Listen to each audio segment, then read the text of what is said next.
nàng tôn ni thấy lâu nắng ngồi in cây chu harin cắt tô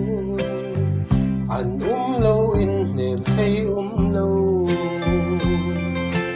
nàng lâu chun bôi té cây chu cắt hiểm lâu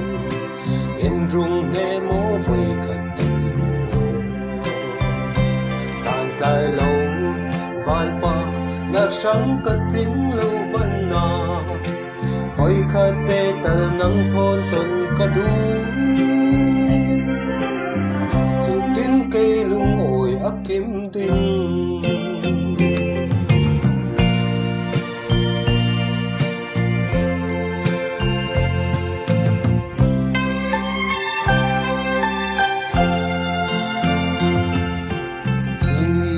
lệ tha lệ cùng ta chú ăn yami nàng tôn ni thấy lâu nắng ngồi in cây chu harin cắt tô anh lâu in niềm thấy lâu nàng lâu chun bôi té cây chu cắt hiểm lâu in rung nghe mố vui khăn tình